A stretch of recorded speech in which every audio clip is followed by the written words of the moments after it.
Deus tem planos para cumprir em nossas vidas. Essa é a mensagem de toda a Bíblia e é isso mesmo que estamos estudando aqui no Encontro com a Palavra, escrito pelo pastor Dick Woodward e narrado pelo pastor Edson Bruno.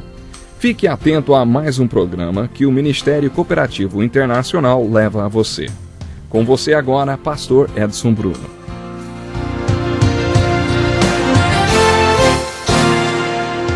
Olá, seja muito bem-vindo a mais um Encontro com a Palavra. Estamos de volta a esse estudo maravilhoso da Carta de Paulo aos Romanos.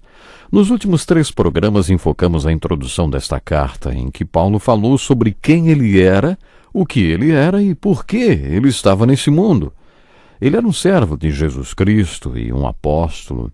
Ele tinha um chamado para a sua vida, tinha sido separado para pregar o Evangelho. Era isso que ele era.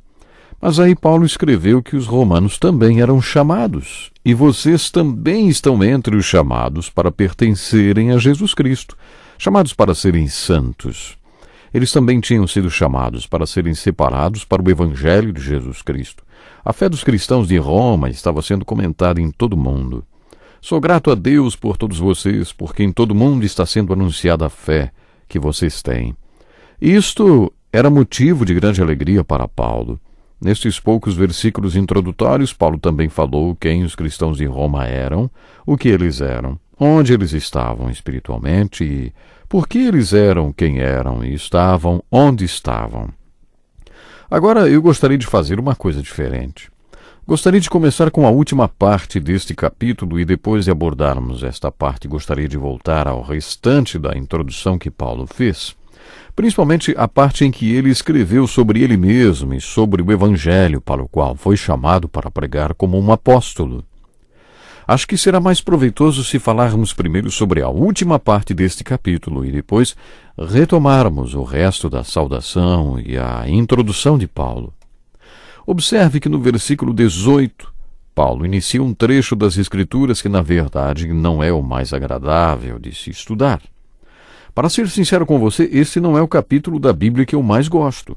Ele pode não ser o meu capítulo preferido, mas, sem dúvida alguma, é um trecho muito profundo e uma passagem bíblica muito prática e realista. Paulo começou dizendo: portanto, a ira de Deus é revelada dos céus contra toda impiedade e injustiça dos homens que suprimem a verdade pela injustiça. Paulo revelou que há 2 coisas contra as quais a ira de Deus se manifestou. Uma é a impiedade dos homens e a outra é a injustiça dos homens. Com um discernimento apurado, teólogos afirmam que os 10 mandamentos foram entregues em 2 tábuas. Uma continha 4 mandamentos que se referiam ao nosso relacionamento com Deus. A outra tábua continha 6 mandamentos relacionados ao nosso relacionamento com o próximo.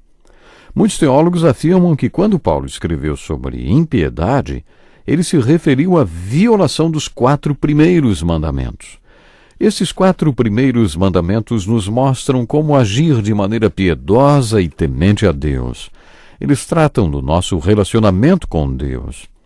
Quando você viola um destes 4 mandamentos, torna-se ímpio.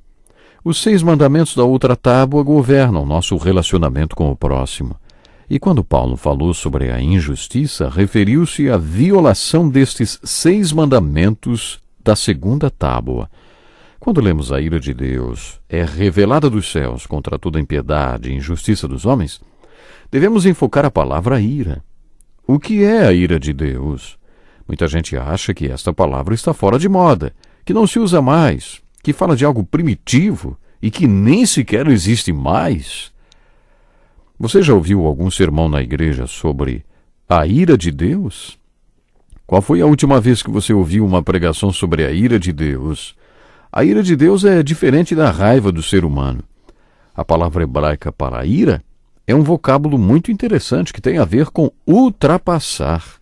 Quer dizer, o caráter, a essência do caráter da natureza de Deus é o amor, mas Deus não é apenas amor. O seu caráter compreende vários atributos. Não é apenas uma coisa, mas uma mistura de várias características. Um dos atributos de Deus é a santidade, ou a justiça. A própria pessoa de Deus é a definição do que é certo e do que é justo. Como Deus é justo, não convive com a impiedade nem com a injustiça. Deus é um juiz perfeito, absolutamente justo. A justiça faz parte do seu caráter.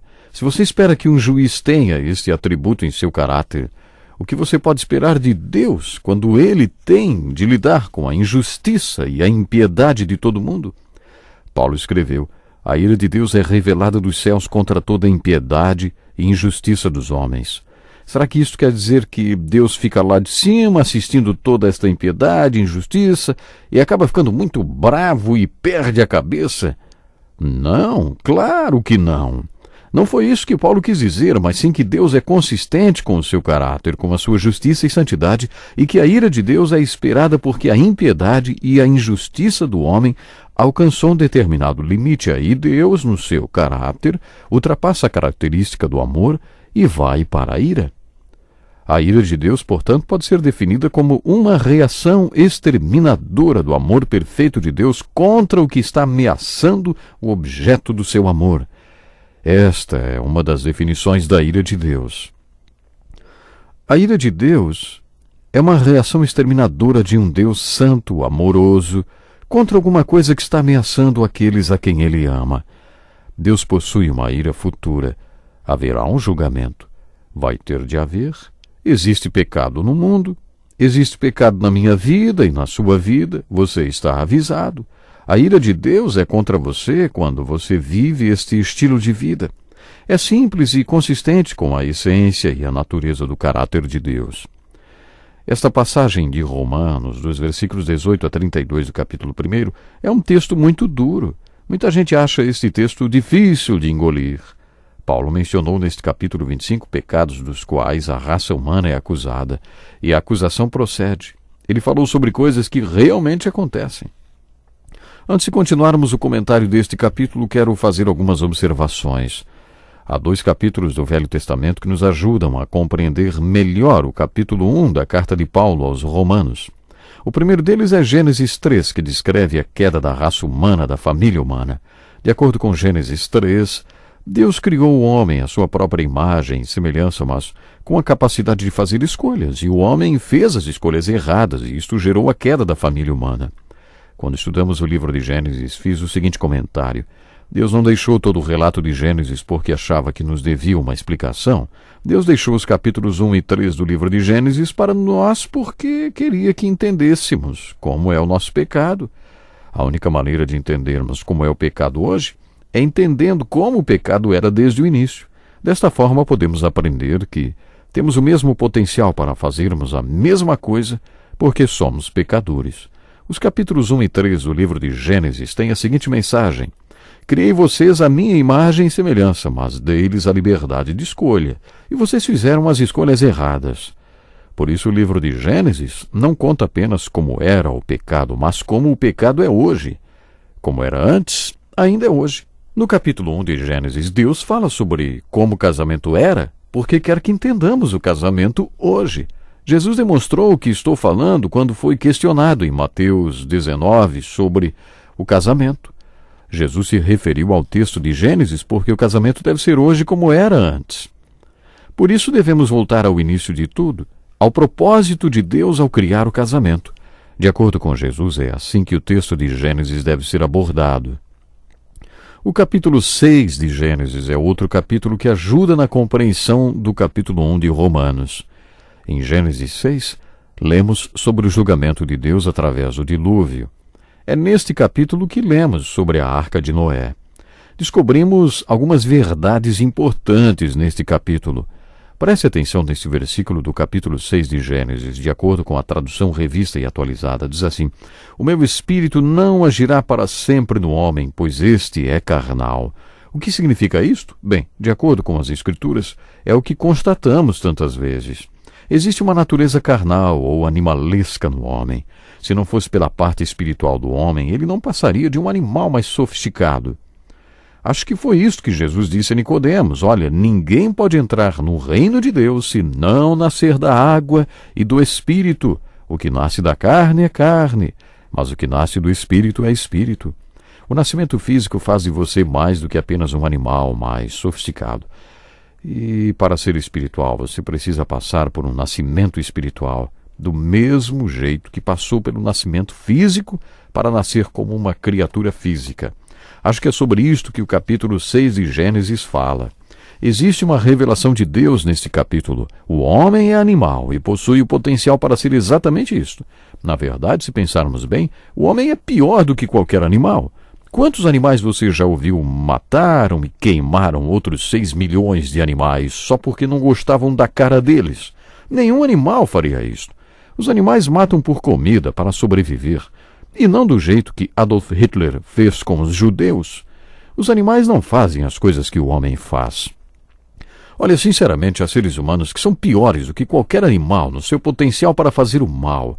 Às vezes não gostamos de ler sobre este fato, mas ele é revelado na Bíblia. Pode não ser tão agradável de ler como um conto de fadas, mas é assim que a coisa é. Em Gênesis 6, Deus estava lidando com o potencial do homem de ser animal e contou o que faria. Ele disse que não lidaria com o homem e com esta sua tendência de agir como animal. É isso que lemos em Gênesis 6. Diz assim, viu o Senhor que a maldade do homem se havia multiplicado na terra e que era continuamente mau todo o desígnio do seu coração. Então se arrependeu o Senhor de ter feito o homem na terra, e isso lhe pesou o coração. Disse o Senhor, farei desaparecer da face da terra o homem que criei, o homem e o animal, os répteis e as aves dos céus, porque me arrependo de os haver feito. Porém Noé achou graça diante do Senhor. Esta é a história do primeiro julgamento de Deus. Mas o que queremos acentuar com este episódio é o que é o homem? Qual é a natureza do homem? A natureza do homem é basicamente boa? Será que basta uma fagulha e o homem exala a bondade? Será que com um pouquinho de estímulo o homem mostra como é bondoso? Não é isso que as Escrituras ensinam. E também não acho que você acredita nisto. Vemos a toda hora ao nosso redor que o homem não é basicamente bom, e sim basicamente pecador. É o que a Bíblia afirma em 2 Tessalonicenses capítulo 2. Deus vai dar um fim ao mal. É interessante estudar a segunda vinda de Cristo. A segunda vinda é composta de vários eventos e não apenas de um acontecimento isolado. E esta atuação de Deus sobre o mal é apenas um dos capítulos do contexto da segunda vinda. Deus afirma que essa tendência do homem de ser carnal como um animal vai acabar. Você sabe o que vai acontecer depois? A grande tribulação. Tão grande que os seus dias terão de ser reduzidos pela intervenção divina. Caso contrário, nenhuma carne sobreviveria. Eu sei que você não vai perder o próximo programa, não é? Deus lhe abençoe e até lá. Que lição importantíssima. Obrigado, pastor Edson Bruno. Prezado ouvinte, coloque em prática o que você ouviu aqui. Sem dúvida, sua vida será grandemente abençoada. Este é um estudo escrito pelo Dr. Dick Woodward, na voz do pastor Edson Bruno. Escreva-nos e solicite o material. Nosso endereço é Encontro com a Palavra, Caixa Postal 2011, CEP 89201-970, Joinville, Santa Catarina. Até o nosso próximo Encontro com a Palavra.